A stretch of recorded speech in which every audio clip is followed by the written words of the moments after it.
لله نحمده ونستعينه ونستغفره ونؤمن به ونتوكل عليه ونعوذ بالله من شرور أنفسنا ومن سيئات أعمالنا من يهده الله فلا مضل له ومن يضلله فلا هادي له ونشهد أن لا إله إلا الله وحده لا شريك له ونشهد أن سيدنا وحبيبنا وشفيعنا وسندنا ومولانا محمد أرسله بالحق بشيرا ونذيرا وداعيا إلى الله بإذنه وسراجا منيرا وصلى الله تعالى على خير خلقه محمد وعلى آله وأصحابه وأزواجه وذرياته وسلم تسليما كثيرا كثيرا. أما بعد فأعوذ بالله من الشيطان الرجيم. بسم الله الرحمن الرحيم. إنما يخشى الله من عباده العلماء. وقال النبي صلى الله عليه وسلم العلماء ورثة الأنبياء. صدق الله العظيم وصدق رسوله النبي الكريم ونحن على ذلك من الشاهدين والشاكرين والحمد لله رب العالمين.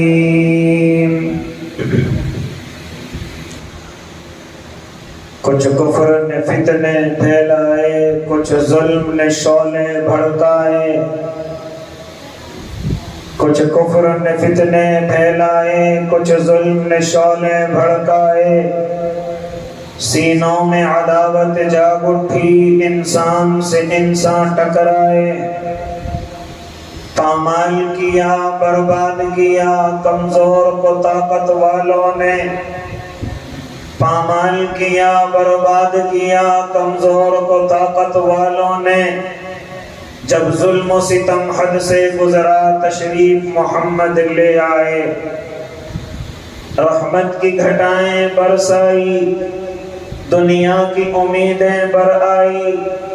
رحمت کی گھٹائیں برسائی، دنیا کی امیدیں بر آئی. اکرام و عطا کی بارش کی، اخلاق کے موتی برسائے. تہذیب کی شمعیں روشن کی اونٹوں کے چرانے والوں نے. تہذیب کی شمعیں روشن کی اونٹوں کے چرانے والوں نے. کانٹوں کو گلوں کی قیمت دی، ذروں کے مقدر چمکائے. کعبے کی زمین اور عرش کہاں، پل بھر میں کہاں، دم بھر میں کہاں. کعبے کی زمین اور عرش کہاں، پل بھر میں کہاں، دم بھر میں کہاں. پتھر کو عطا کی گویائی اور چاند کے ٹکڑے فرمائے. عورت کو حیا کی چادر دی، غیرت کا غازہ بھی بخشا. عورت کو حیا کی چادر دی، غیرت کا غازہ بھی بخشا. شیشوں میں نزاکت پیدا کی، کردار کے جوہر چمکائے. توحید کا دھارا رک نہ سکا، اسلام کا پرچم جھک نہ سکا. توحید کا دھارا رک نہ سکا، اسلام کا پرچم جھک نہ سکا. کفار بہت کچھ جھنجلائے، شیطان نے ہزاروں بل کھائے. اے نام محمد صلی علی، ماہر کے لیے تو سب کچھ ہے. اے نام محمد صلی علی، ماہر کے لیے تو سب کچھ ہے. ہونٹوں پہ تبسم بھی آیا، آنکھوں میں بھی آنسو بھر آئے. اللہم صلی علی سیدنا محمد وعلی آل سیدنا محمد وبارک وسلم. آپ تمام حضرات بھی ایک مرتبہ بلند آواز سے درود شریف پڑھ لیں تاکہ اللہ کی طرف سے 10 رحمتیں میرے اور آپ کے اوپر نازل ہو جائیں. باوقار علماء کرام، معزز سامعین نظام، عزیز دینی بھائیوں، بزرگوں، نوجوانوں اور معصوم بچوں، اس گلشن کے روح رواں حضرت اقدس حضرت مولانا عبدالصمد صاحب قاسمی دامت ظلہم العالیہ، جو ہم تمام کے تمام چھوٹے بچوں کی اپنی دست شفقت سے اور مشفقانہ اور مربیانہ نصیحتوں سے اکثر سرپرستی فرماتے رہتے ہیں، اسٹیج پر رونق افروز ہیں، ہم سب کے لیے باعث سند ہیں۔ میرے بھائی اور بھی حضرت اقدس حضرت مولانا فیروز احمد صاحب قاسمی رفیق محترم، حضرت اقدس حضرت مولانا حسین احمد صاحب قاسمی دامت ظلہم العالیہ، اور حضرت والا کے لخت جگر کہ جن کی محبتوں نے مجھے یہاں اور آپ کو یکجا کیا، حضرت اقدس حضرت قاری رضوان صاحب دامت ظلہم العالیہ۔ ماشاءاللہ حضرت قاری صاحب کی ایک ایما پر اور ان کی آواز پر یہ بڑے بڑے قرائے اعظام اور اسی طریقے سے بڑے بڑے نعت خواں میری اور آپ کی نظروں کے سامنے یقیناً یہ کسی کرامات سے کم نہیں، ورنہ یہ تمام کے تمام قرآ اور یہ تمام کے تمام شعراء اپنے وقت کے آفتاب و مہتاب ہیں کہ جن کا وقت نکلنا اور مجھے اور آپ کو ان کا وقت ملنا یقیناً بڑا مشکل۔ یہ قاری رضوان کی محنتیں اور محبتیں کہ تمام کے تمام شعراء اور قرآ ہمارے اس کمزور سے گاؤں میں جمع ہیں۔ دعا کریں اللہ مدرسے کو اور مدرسے کے روح رواں کو اور آپ تمام کو اور آنے والے مہمانوں کو اللہ تمام کو جزائے خیر عطا فرمائے اور اس گلشن کو ہمیشہ کامیابی اور کامرانی نصیب فرمائے۔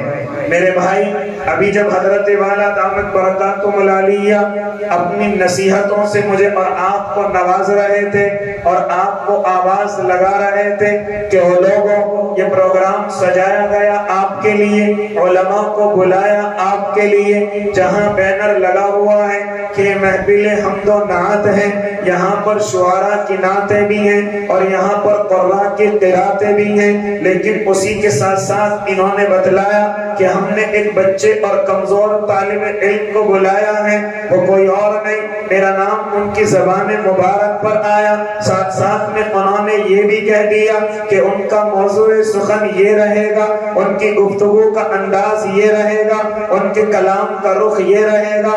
لہذا میں نے تبھی سے اپنے ذہن کے اندر یہ بات بٹھانے کی کوشش کی کہ انشاءاللہ کوشش کروں گا کہ جہاں یہ بینر محفل و حمد و نعت کا ہے اور قرات کا ہے، یہاں پر ایک اور جوڑ لیا جائے، یہ جشن یوم آزادی کا بھی ہے، یہاں پر میں اور آپ ایک اور تعلق سے جمع ہوئے اس ملک کی سرزمین کو آزاد کرانے کے بعد جو دن مجھے اور آپ کو ملا، جس کو میں اور آپ 15 اگست کے نام سے جانتے ہیں، لہذا اس میں آؤ اپنے بڑوں کو یاد کریں، آؤ اپنے علماء کو یاد کریں، آؤ ان اللہ کے دیوانے اور پروانوں کو یاد کریں کہ جن کی قربانیاں اس زمین کے نیچے بچھی ہوئی ہیں، یہاں کی اینٹوں کے نیچے بچھی ہوئی ہیں، جس کو کسی عالم نے کیا خوب کہا، ارے کنہیں بلاتے ہو اور کنہیں یاد کرتے ہو، ارے اتنا غیروں کا پسینہ بھی نہیں ہے جتنا اپنوں کا خون بچھا ہوا ہے، جتنا اپنوں کی لاشیں بچھی ہوئی ہیں، کیوں ان کو یاد نہیں کیا جاتا؟ یہاں تک کہ اسکولوں میں چلے جائیں، کالجز میں چلے جائیں،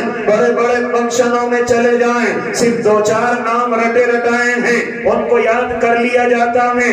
اگر دیکھا جائے تو ہمارے علماء کا نام فہرست میں نہیں ہے، ہمارے قربانی دینے والے اکثر علماء کا نام فہرست سے ہٹا دیا گیا، ورنہ اگر دیکھو یہ آزادی کوئی مذاق نہیں تھا، یہ آزادی کی سانسیں لینا یہ کوئی مذاق نہیں تھا۔ جانتے ہو کتنے دن یہاں پر انگریز تسلط جمع کر کے گیا ہے، کتنے دن یہاں مجھے اور آپ کو غلام بنا کر کے گیا ہے؟ علماء بتلائیں گے 1 یا 2 دن نہیں، 2 یا 4 سال نہیں، بلکہ پورے 200 سال مجھے اور آپ کو وہ غلام بنا کر کے گیا ہے۔ کیا ان کو یہاں سے بھگانا صرف 1 یا 2 انسانوں کا کام تھا، 1 یا 2 جماعتوں کا کام تھا؟ او اللہ کے بندو، آؤ علماء سے معلوم کرو، یہ علماء مجھے بتلائیں گے کہ علماء کی نسلیں فصلوں کی طرح کاٹ دی گئی، تب جا کر کے مجھے آپ کو آزادی نصیب ہوئی۔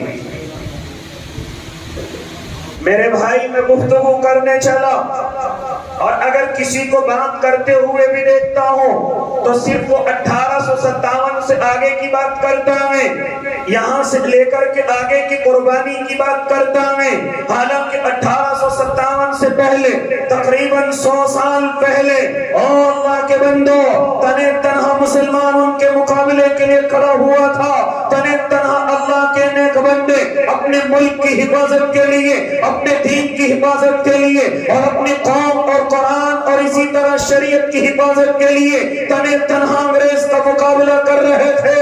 آؤ تمہیں لے کر کے چلو، اب پہلا قدم اس انگریز نے زمین پر رکھا ہے، یہ علماء تمہیں بتلائیں گے۔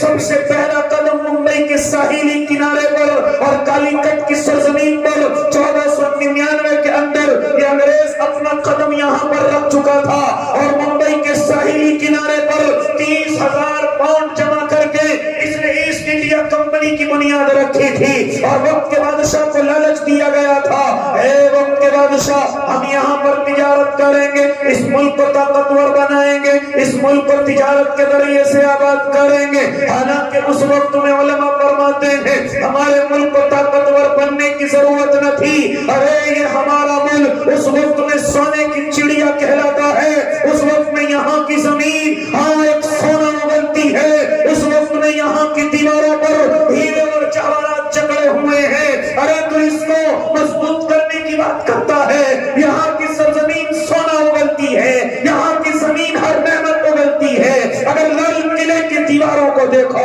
تو ہیرے اور جواہرات جمے ہوئے ہیں، اگر قطب مینار کی دیواروں کو دیکھو، اگر قطب مینار کی بلندیوں کو دیکھو تو وہاں ہیرے اور جواہرات جکڑے ہوئے ہیں۔ اے اللہ کے نیک بندو، یہ انگریز جب اپنی آنکھوں سے دیکھتا ہے ارے یہاں کی زمین بھی سونا اگلتی ہے اور یہاں کی دیواریں بھی ہیروں سے جڑی ہوئی ہیں، اس کو کیوں نہ اپنے قبضے میں کیا جائے۔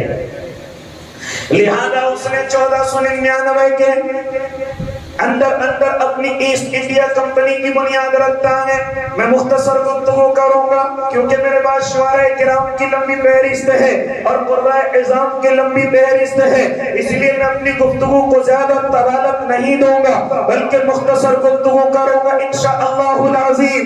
تو میں 1857 سے پہلے کی گفتگو کرنے چلا، ارے چلیے 1757 میں جو 1857 سے تقریباً 100 سال پہلے کی بات کر رہا ہوں، انگریز دیکھتے ہیں بنگال کی سرزمین پر، ارے اس بنگال کی سرزمین بڑی زرخیز ہے، وہاں کی زمین بڑا سونا اگلتی ہے، وہاں کے لوگ بڑے خوشحال کہلاتے ہیں، لہذا چلو اس زمین کو سب سے پہلے اپنے قبضے میں لینا شروع کرو۔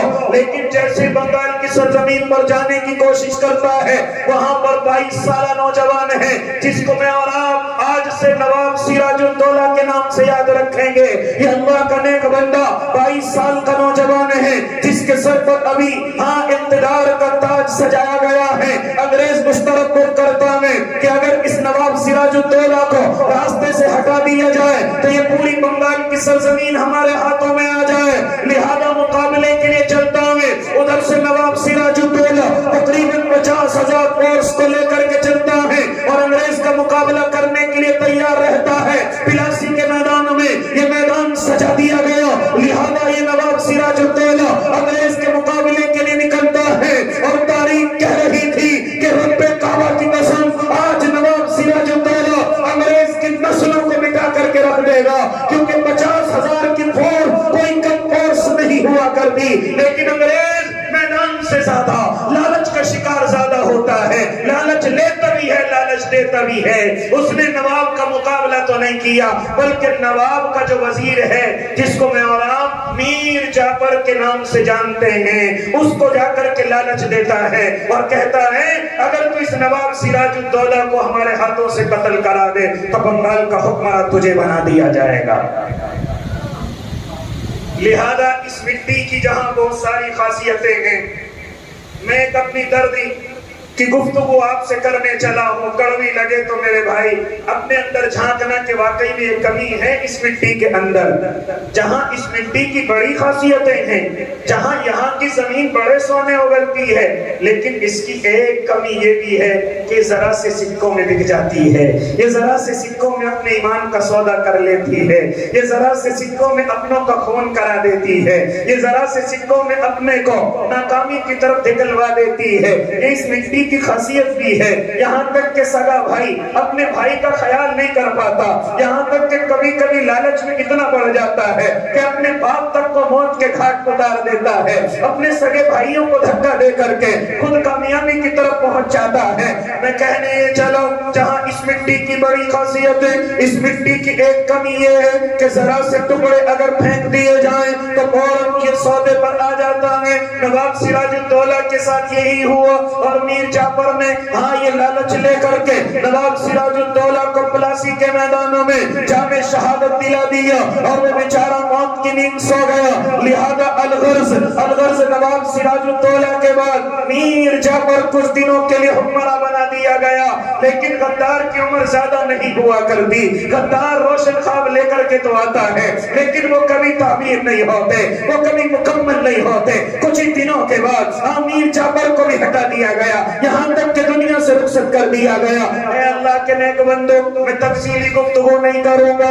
جب یہ بنگال کی سرزمین انگریزوں کے ہاتھوں میں چلی گئی، یہ اڑیسہ کی سرزمین انگریزوں کے ہاتھوں میں پہنچ گئی، اب انگریز نے ہندوستان کی زمین پر بھی نظر گھمائی، کون ہے جو ہماری طاقت کا مقابلہ کر سکتا ہے، کون ہے جو ہمارے سامنے چٹان کی طرح کھڑا ہوا ہے، تو اس کی نظر دکن کی طرف پڑتی ہے، اس کی نظر حیدرآباد کی طرف پڑتی ہے، اس کی نظر طویل کی طرف پڑتی ہے۔ وہاں پر ایک اللہ کا شیر ہے جس کو میں اور آپ فتح علی ٹیپو سلطان شہید رحمت اللہ علیہ کے نام سے جانتے ہیں۔ کس کے نام سے جانتے ہیں؟ سلطان ٹیپو شہید رحمت اللہ علیہ کے نام سے جانتے ہیں۔ اس وقت میں اگر کسی سے انگریزی حکومت گھبرائی ہوئی ہے تو وہ کوئی اور نہیں، وہ سلطان ٹیپو شہید رحمت اللہ علیہ نے 3 جنگیں انگریز کے خلاف لڑ چکے ہیں، اور تینوں کی تینوں کامیابیوں کی پہنچی ہیں۔ لہذا انگریز کی نیندیں حرام ہیں کہ اگر یہ سلطان ٹیپو ہمارے راستے میں رہا تو ہم کبھی اس ملک میں کامیاب نہیں ہو سکتے۔ لہذا اس کو کسی طریقے سے راستے سے ہٹایا جائے، اور یہ راستے سے ہٹنے والا نہیں ہے۔ اس کو لالچ دے دیا گیا، لیکن لالچ قبول کرنے والا نہیں ہے۔ اس کو زمین کا لالچ دے دیا گیا، اس کو جائیدادوں کا لالچ دے دیا گیا، اس کو ہیرے اور جواہراتوں کا لالچ دے دیا گیا، لیکن یہ کسی لالچ میں آنے والا نہیں ہے، اور اس کی تلوار جب وار کرتی ہے تو کئی جہنمیوں کو جہنم واصل کرتی ہے۔ لہذا اس کو کسی طریقے سے روکا جائے۔ اگر یہ لالچ سے نہ روکے، اگر یہ لالچ سے نہ روکے، اگر یہ اقتدار کے لالچ کو قبول نہ کرے تو پھر وہی حال کیا جائے جو سراج الدولہ کے ساتھ کیا ہے۔ لہذا اس کے بھی وزیر کو پکڑا جائے جس کو میر صادق کے نام سے جانتے ہیں، اس کو بھی لالچ دیا جائے۔ چنانچہ اسی طرح لالچ دیا گیا۔ یہاں کی مٹی نے سلطان کا بھی ایک معائنہ اور اس کا بھی سودا کر لیا۔ الغرض یہ ہوا کہ سری رنگا پٹنم کے اندر میرا بھائی، یہ میرا اللہ کا شیر جس کو میں اور آپ سلطان ٹیپو کے نام سے جانتے ہیں، انگریز کے خلاف ہتھیار نہیں ڈالتے بلکہ مقابلہ کرتے ہوئے اس دنیا سے یہ کہتے ہوئے جاتے ہیں، جب انگریز نے کہا تھا کہ تجھے لالچ دیا گیا لیکن تو نے قبول نہ کیا گیا، تجھے اقتدار تھالی میں پیش کیا گیا لیکن تو نے قبول نہ کیا، کیا کہا تھا حضرت ٹیپو سلطان شہید رحمت اللہ علیہ نے؟ اور وہ نوجوان نسل ذرا ان کا جملہ یاد رکھنا، کیا کہا تھا کہ گیدڑ کی 100 سالہ زندگی سے شیر کی ایک دن کی زندگی بہتر ہے۔ میں گیدڑ کی طرح زندگی نہیں گزاروں گا، میں شیر کی طرح تیرا مقابلہ کر کے ایک ہی دن میں اپنے وطن کے لیے، دین کے لیے اور شریعت کے لیے، قوم کے لیے مر مٹ کر کے اس دنیا سے چلا جاؤں گا۔ کون ہے جملہ کہنے والا؟ حضرت ٹیپو سلطان شہید رحمت اللہ علیہ۔ اگر وقت ہوتا تو اور گفتگو لمبی کرتا۔ آج جب حضرت ٹیپو سلطان اس دنیا سے رخصت ہوئے، انگریز کو یقین نہیں ہو رہا تھا کہ چلا گیا، کبھی لات مارتا ہے، کبھی ان کو دیکھتا ہے کہیں اٹھ کر کے پھر مقابلہ نہ کرنے لگے۔ لہذا جب دیکھ لیا کہ دنیا سے رخصت ہو چکا ہے تو جنرل ہارس نے کھڑے ہو کر کے کہا تھا، وہ لوگوں کان کھول کر کے سن لو، جو سب سے بڑی چٹان ہمارے راستے کی تھی وہ آج ہمارے سے ہٹ گئی، آج سے ہندوستان ہمارا ہے، آج سے ہم اس کے مالک ہیں، کیونکہ آج ہمارے راستے کی سب سے بڑی رکاوٹ حضرت ٹیپو سلطان دنیا سے رخصت ہو گئے ہیں۔ کیا بات کرتے ہو؟ یہ میں تمام کی تمام گفتگو 1857 سے پہلے کی کرنے چلا۔ اب ذرا دہلی کی طرف آئیے، دہلی کی سرزمین پر آئیے، یہاں پر ایک علمی گھرانہ موجود ہے، یہاں پر ایک اللہ کے نیک بندے موجود ہیں جن کو میں اور آپ حضرت شاہ ولی اللہ محدث دہلوی کے نام سے جانتے ہیں۔ وہ ان چیزوں کو سمجھتے ہیں کہ انگریز رفتہ رفتہ ہندوستان کی سرزمین کی طرف آ رہا ہے اور اس کو غلام بنا رہا ہے، لہذا انہوں نے تمام کا تمام لٹریچر تیار کیا، لیکن عمر مکمل ہو گئی، اس دنیا سے رخصت ہو گئے۔ اب ان کے لب پہ جگر حضرت شاہ عبدالعزیز رحمت اللہ علیہ کہ جنہوں نے سب سے پہلے انگریز کے خلاف فتویٰ دیا تھا اور کہا تھا، اے ہندوستان کے لوگوں سن لو، یہ انگریز میری اور آپ کی طرف غلامی کی زنجیریں لے کر کے آ رہا ہے، اور اگر ہم نے دھیان نہ دیا تو میں اور آپ تمام کے تمام غلام بن جائیں گے۔ اور اعلان کر دیا تھا، کان کھول کر کے سن لو، یہ ملک اب دار الامن نہیں رہا ہے، یہ ملک دار الحرب ہو چکا ہے، یہ ملک لڑائی کا میدان ہو چکا ہے، یہ ملک جہاد کا میدان ہو چکا ہے، اور میرا فتویٰ یہ ہے کہ دار الامن نہیں بلکہ دار الحرب ہے، اور دار الحرب کا مسئلہ یہ ہے کہ تمام کے تمام انسان، ہاں چاہے ہندو ہو یا مسلمان، تمام کے تمام اپنے گھروں سے باہر نکلے، اپنی مسندوں کو چھوڑے، اپنی کھیتی کھلیانوں کو چھوڑے، اپنے کاروبار کو چھوڑے، اور اپنے بدن پر ہتھیاروں کو سجائیں اور میدان مقابلے کے اندر آ جائیں، اور اس انگریز کو جتنی طاقت سے ہو سکے اس انگریز کو اس زمین سے بھگا دیا جائے۔ یہ سب سے پہلے آواز لگانے والے کوئی اور نہیں، حضرت شاہ عبدالعزیز رحمت اللہ علیہ، اللہ ان کی قبر پر کروڑ رحمت نازل کر دینا۔ میرے بھائی یہ سب سے پہلا فتویٰ چلا ہے، اور خالی فتویٰ نہیں دیا بلکہ اپنے مریدوں کو بلاتے ہیں، جن میں سر فہرست حضرت سید احمد شہید رحمت اللہ علیہ، حضرت شاہ اسماعیل شہید رحمت اللہ علیہ۔ ان کو یہ عملی جامہ پہنانے کے لیے حضرت ایک رقبہ بناتے ہیں، ایک قافلہ تیار کرتے ہیں کہ تمہیں ہندوستان کی سرزمین میں گھومنا ہے اور وہاں کے نوجوانوں کو جہاد کے لیے تیار کرنا ہے، انگریز سے مقابلے کے لیے تیار کرنا ہے۔ لہذا سید احمد بریلوی رحمت اللہ علیہ دہلی کی سرزمین سے سفر شروع کرتے ہیں اور تمام کے تمام ملک میں گھوم کر کے نوجوانوں کو تیار کرتے ہیں، انہیں جہاد کے ٹریننگ دیتے ہیں، انہیں جہاد کے لیے تیار کرتے ہیں۔ اے اللہ کے نیک بندو، میں اور مختصر کرنے چلا کہ جب یہ نوجوان تیار ہو جاتے ہیں تو ان کو اکٹھا کر کے سب سے پہلے پنجاب کی سرزمین پر لے کر کے چلتے ہیں، اور پنجاب کی سرزمین پر لے جانے کا مقصد یہ ہے کہ وہاں پر انگریز نہیں بلکہ ایک اپنا سکھ نام کا، جس کو میں اور آپ رنجیت سنگھ کے نام سے یاد رکھ سکتے ہیں، وہ انگریزوں کے بہکائے میں آ کر مسلمانوں پر ظلم و تشدد کر رہا تھا۔ حضرت نے سب سے پہلا ہدف اسی کو بنایا کہ ہر چیز میں کامیاب ہونے کے لیے پہلے یا تو اپنوں کو ساتھ کرنا پڑتا ہے، یا اپنوں کو اگر وہ ساتھ نہ دے تو انہیں راستے سے ہٹانا بھی پڑتا ہے۔ لہذا میرے بھائی سید احمد شہید رحمت اللہ علیہ، شاہ اسماعیل شہید رحمت اللہ علیہ ہاں پنجاب کی سرزمین پر پہنچتے ہیں، پشاور پر قبضہ کر لیتے ہیں، چھوٹی بڑی جنگیں سامنے آتی ہیں، ان جنگوں میں کامیابی حاصل کر کے پشاور کی سرزمین پر اپنا قبضہ جما لیتے ہیں اور وہاں پر خلافت کا اعلان کر دیتے ہیں۔ ہاں رنجیت سنگھ کو جب یہ معلوم ہوتا ہے تو ایک پرچہ خط لکھ کر کے بھیجتا ہے اور کہتا ہے، اے احمد ہم جانتے ہیں کہ تم نے پشاور کے علاقے پر قبضہ کر لیا ہے، لہذا میرا مشورہ یہ ہے کہ اٹک سے پرے کی زمین تمہاری ہے، اٹک سے دوسری طرف کی زمین میری ہے، تم بھی اپنی آرام سے حکومت کرو، میں بھی اپنی آرام سے حکومت کروں۔ کیا کہا تھا حضرت سید احمد شہید رحمت اللہ علیہ نے؟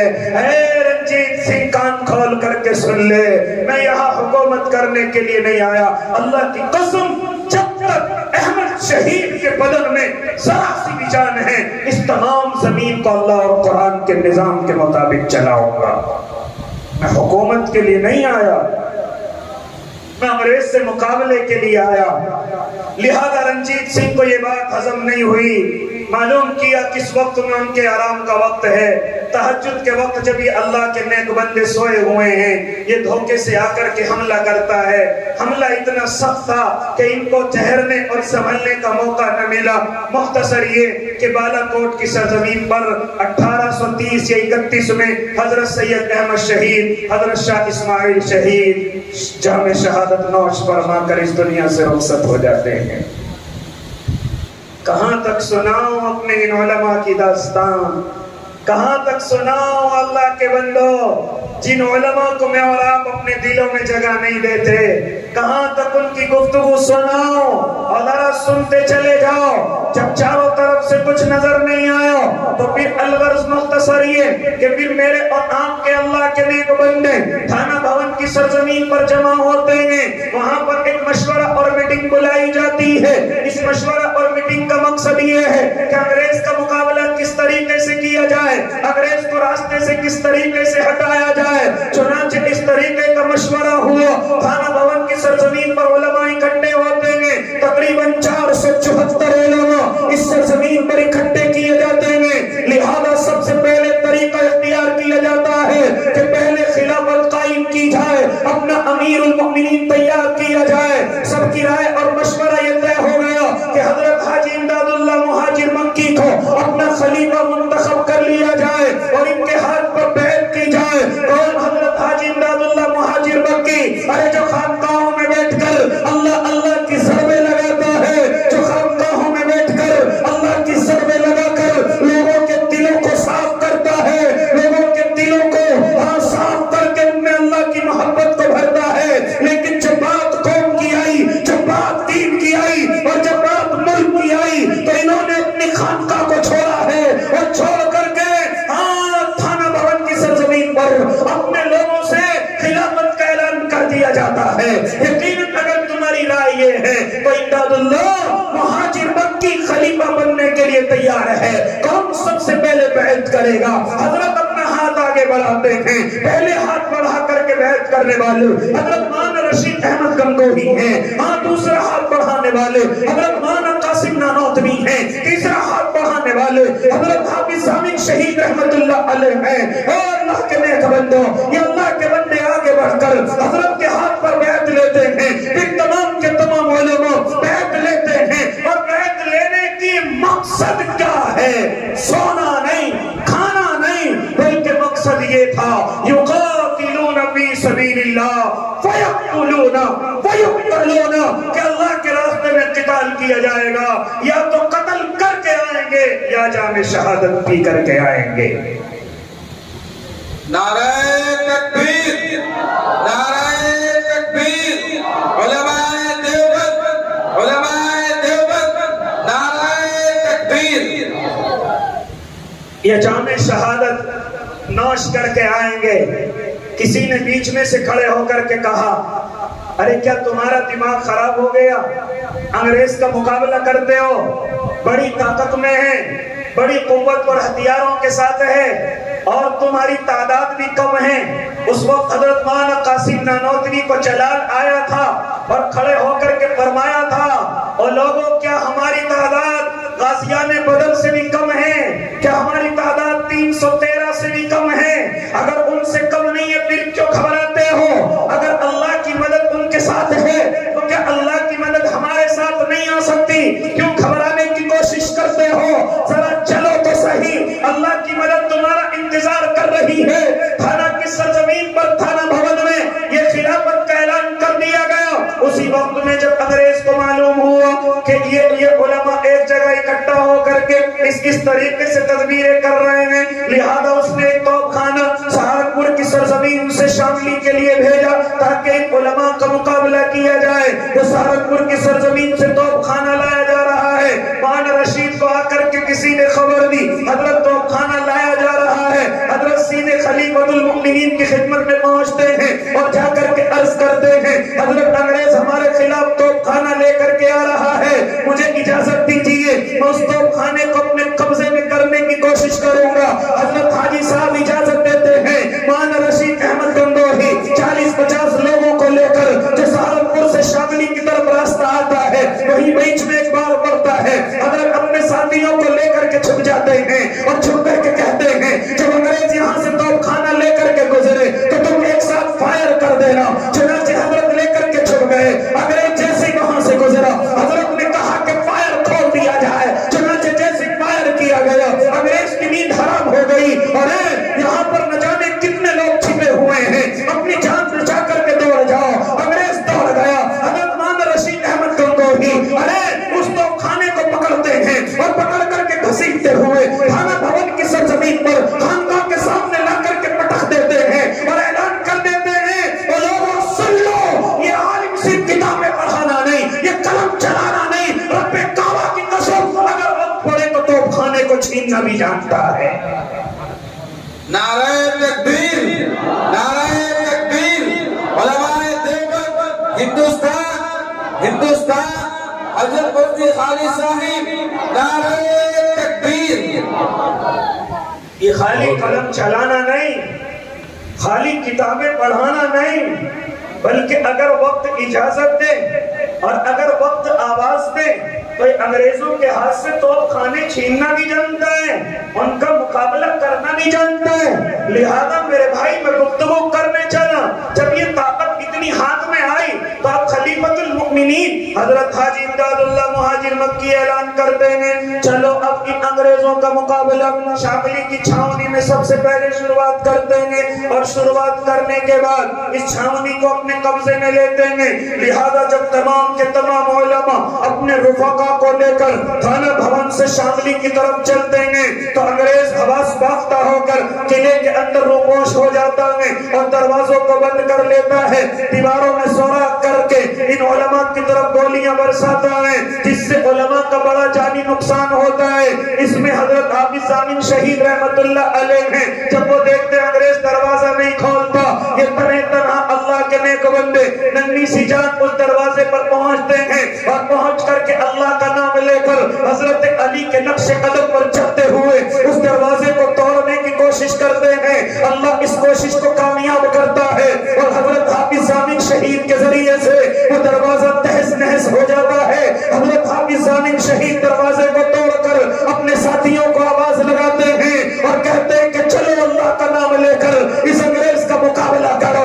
لہذا جیسے آگے بڑھتے ہیں انگریز گولیاں برسانی شروع کرتا ہے، ایسے وقت میں ایک گولی آ کر حضرت حافظ ضامن شہید رحمت اللہ علیہ کی ناک کے نیچے آ کر کے لگ جاتی ہے، آپ بے ہوش ہو کر کے گر جاتے ہیں۔ مولانا رشید احمد گنگوہی اپنے کندھے پر بٹھاتے ہیں، برابر کی مسجد میں لے کر کے آتے ہیں، ہاں حضرت حافظ ضامن سے کہتے ہیں اے ضامن ہم سے پہلے مقابلہ جیت گیا، ہم سے پہلے جنت چلا گیا، ہم سے پہلے اور جا کر کے کہہ دینا، تو بھی جا کر کے کہنا کہ تیرے پیچھے کچھ اور غازی اور شہید آنے والے ہیں۔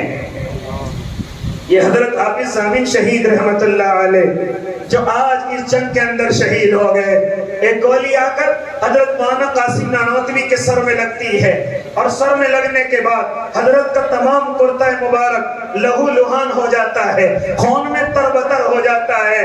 حضرت حاجی امداد اللہ کا نام لے کر سر پر ہاتھ رکھتے ہیں، قاسم کیا ہوا؟ کہا حضرت سر میں گولی لگ گئی ہے جس کی وجہ سے خون پورے بدن پر ہے۔ حضرت حاجی امداد اللہ کا نام لیتے ہیں اور امامے کو سر سے ہٹاتے ہیں، رب کعبہ کی قسم گولی کا کوئی نشان موجود نہیں تھا۔ یہ بزرگوں کی بزرگیت کی علامت ہے، یہ ان کی کراماتیں ہیں جو اللہ ہر جگہ اور ہر وقت میں دکھانے کے لیے تیار رہتا ہے۔ اور وہ گولی کیا بگاڑتی، کیونکہ اس ننھی سی جان سے میرا اللہ دارالعلوم کی جو بنیاد رکھوانے والا تھا۔ کہاں تک اپنے بڑوں کی اپنے بزرگوں کی داستان سناؤں؟ جب انگریز نے دیکھا کہ ہماری کوئی بھی تحریک جس کو ہم کچلتے ہیں دوسری جنم لے لیتی ہے، آخر اس کی وجہ کیا ہے؟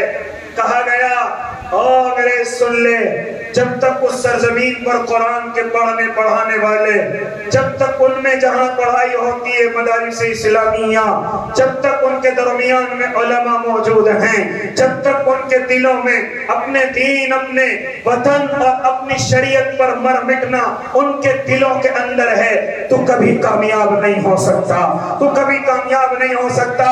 اگر وہاں کامیاب ہونا ہے تو علماء کو اپنے راستے سے ہٹا دے، اگر تو کامیاب ہونا چاہتا ہے تو تمام مدارسوں کو زمین سے ملا دے، اگر تو کامیاب ہونا چاہتا ہے تو ان کے دلوں سے جذبہ جہاد کو نکال دے، اگر تو کامیاب ہونا چاہتا ہے تو ایک ایک عالم کو زمین دوز کر دے۔ لہذا یہ بات اس کے سمجھ آئی اور اس نے ایک تہیہ کیا، اس نے یہ ارادہ کیا کہ ہندوستان کی سرزمین پر جتنے مدارس ہیں سب پر بلڈوزر چلا کر کے ان کو ختم کر دیا جائے گا۔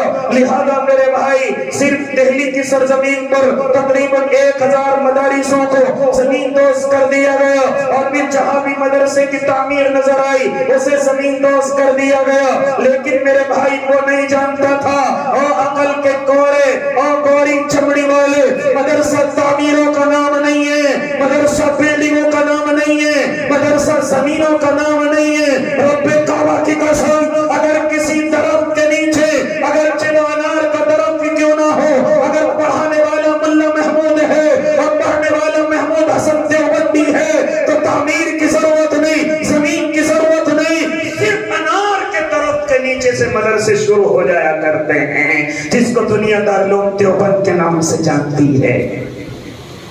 ان کے لیے تعمیروں کی ضرورت نہیں، بڑی زمینوں کی ضرورت نہیں، یہ جہاں اگر پیڑ کے درخت کے نیچے بھی بیٹھ جائیں اور پڑھانے والا پڑھنے والے موجود ہوں، وہیں سے مدرسہ شروع ہو جایا کرتا ہے۔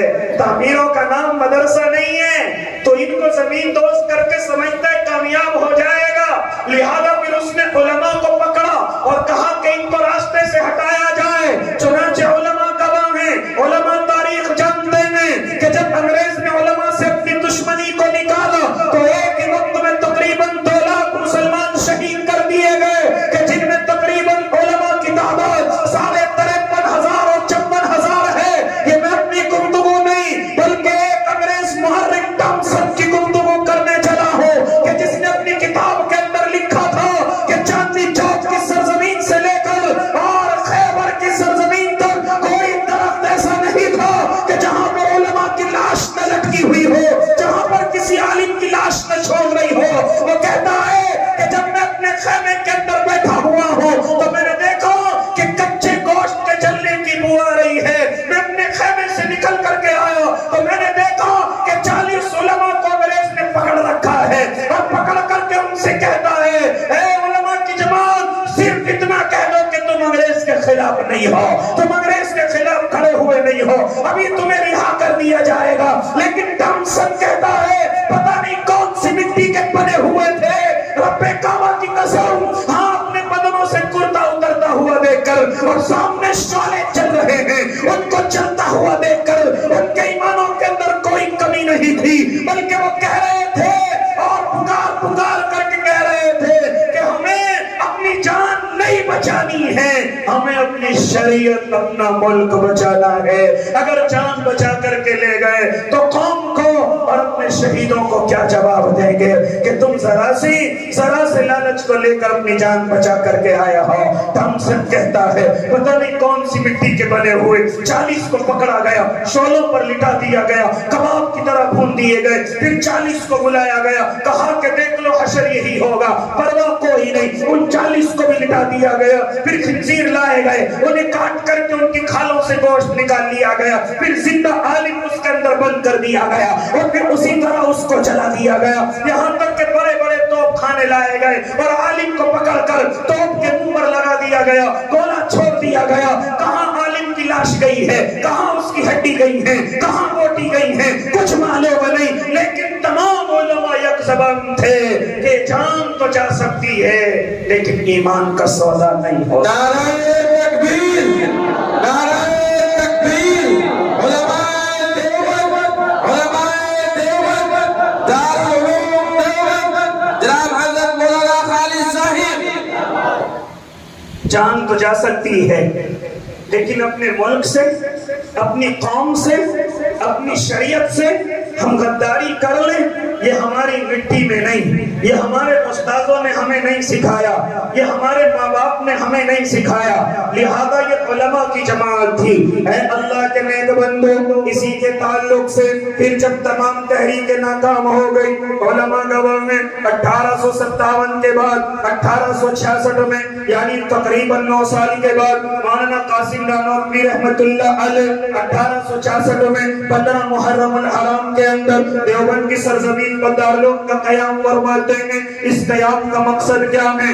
اس قیام کا مقصد کچھ اور نہیں، انگریز کا مقابلہ کرنا ہے۔ اس قیام کا مقصد کچھ اور نہیں، انگریز کو اس زمین سے بھگانا ہے۔ پھر یہاں سے وہ شاگرد تیار ہوئے جن کو میں اور آپ شیخ الہند حضرت مولانا محمود دیوبندی کے نام سے جانتے ہیں۔ پھر انہی کے شاگرد حضرت مولانا حسین احمد مدنی انہی کے شاگرد ہیں جنہوں نے دارالعلوم سے نکل کر وہیں ایک باغ میں بیٹھ کر تحریک ریشمی رومال کا شیڈول تیار کیا، تحریک ریشمی رومال کی بنیاد رکھی، اور مولانا عبید اللہ سندھی رحمت اللہ علیہ کو افغانستان کی سرزمین پر بھیج دیا جاتا ہے اور کہا جاتا ہے کہ وہاں سے مقابلے کے لیے طاقت کو لایا جائے۔ وہ جب تمام طاقت اکٹھی کر چکے تو انہوں نے اپنا یہ خط کسی کاغذ میں نہیں بلکہ رومال پر لکھا، جس کو ریشمی رومال کہا گیا۔ اس رومال پر تمام کا تمام شیڈول پر ایجنڈا لکھ دیا گیا کہ اس کو مولانا شیخ الہند کو جا کر کے دے دینا۔ چنانچہ جو لے کر کے آنے والا ہے کسی طریقے سے وہ خط پکڑا گیا، وہ انگریز کے ہاتھ لگ گیا۔ جیسے انگریز نے وہ رومال کھول کر کے دیکھا، وہ ریشمی رومال کھول کر کے دیکھا، تو انگریز کی نیند حرام تھی اور وہ کپ کپا رہا تھا اور کہہ رہا تھا اللہ کی قسم، جس نے ہمیں پیدا کیا ہے اس کی قسم، اگر یہ رومال حسین احمد مدنی کے استاد مولانا محمود دیوبندی کے اگر ہاتھ لگ جاتا تو قسم ہمارے پیدا کرنے والے کی ہمارا یہاں نام و نشان تک موجود نہ ہوتا، ہمارا یہاں پر کچھ بھی موجود نہ ہوتا۔ لیکن میرے بھائی، میرے اللہ کو کچھ اور ہی منظور تھا۔ وہ رومال پکڑا گیا جس کو میں اور آپ ریشمی رومال کہتے ہیں، اسی کو تحریک ریشمی رومال کہا جاتا ہے۔ کبھی وقت ہوگا تو مفصل گفتگو تحریک ریشمی رومال کے ساتھ کروں گا۔ اللہ مجھے بھی عمر دے دے، اللہ آپ کو بھی عمر دے دے، اگر وقت ملے گا تو انشاءاللہ گفتگو کروں گا۔ میرے بھائی، یہ تحریک بھی ناکام ہو گئی، الغرض وارنٹ نکال دیے گئے کہ جہاں محمود حسن دیوبندی ملے یا تو شوٹ کر دیا جائے یا گرفتار کر دیا جائے۔ حضرت روپوش ہو کر مدینے کی سرزمین پر پہنچتے ہیں، لیکن چونکہ نصیب ہے، زہر نصیب کہ وہاں سے گرفتار کر لیے گئے اور مالٹا کی سرزمین، مالٹا کی جیل کے اندر لے جا کر کے بند کر دیے گئے۔ انگریز سے معلوم کیا، اور انگریز جیلیں تو یہاں بھی موجود ہیں، جیلیں تو یہاں بھی بڑی سخت ہیں، لیکن تو محمود حسن دیوبندی کو ارے مالٹا کیوں بھیجتا ہے؟ تو انگریز نے ایک جملہ کہا تھا، او سن لو، او سن لو، ہم نے اس کے اندر وہ شعلے جوالے دیکھے ہیں، وہ شعلے جوالے دیکھے ہیں کہ اگر ہم نے بھول سے بھی شیخ الہند کو ہندوستان کی زمین کی کسی جیل کے اندر بھی بند کر دیا، اگرچہ یہ جیل میں رہے گا لیکن اپنے اس شعلوں کی حرارت سے یہاں بھی کوئی نہ کوئی تحریک تیار کر لے گا۔ نعرہ تکبیر، علماء دیوبند، علماء دیوبند، دارالعلوم دیوبند۔ اس لیے ہم اسے یہاں پر قید نہیں کریں گے بلکہ مالٹا کی جیل کالا پانی میں ان کو لے کر کے جائیں گے تاکہ ان کی حرارت لوگوں کو محسوس نہ ہو۔ میرے بھائی، میں مختصر گفتگو کرنے چلا، انہی کے شاگرد حضرت مولانا حسین احمد مدنی، اللہ ان کی قبر پر بھی کروڑوں رحمتیں نازل کر دینا، جن کو میں اور آپ شیخ الاسلام کے نام سے جانتے ہیں۔ جب استاذ ایسا ہے تو شاگرد کیسا ہوگا؟ جب استاذ ایسا ہے تو شاگرد تو اور دو ہاتھ آگے ہوگا۔ جیسے ہی آگے بڑھتے ہیں اور اپنے استاذ کو دیکھتے ہیں، اپنے استاذ کے جذبے کو دیکھتے ہیں، اپنے استاذ کی قربانی کو دیکھتے ہیں، اپنے استاذ کی مصیبتوں کو دیکھتے ہیں، مالٹا کی جیل سے جیسے ہی آتے ہیں، آ کر کے سب سے پہلے اعلان کرتے ہیں، اور لوگوں سن لو، انگریز کی حکومت میں اس کی فوج میں بھرتی ہونا حرام ہے، اور جتنے پروڈکٹ اس انگریز نے تیار کیے ہیں ان کو استعمال کرنا حرام ہے۔ یہ تمام کے تمام فتوے کوئی اور نہیں، حسین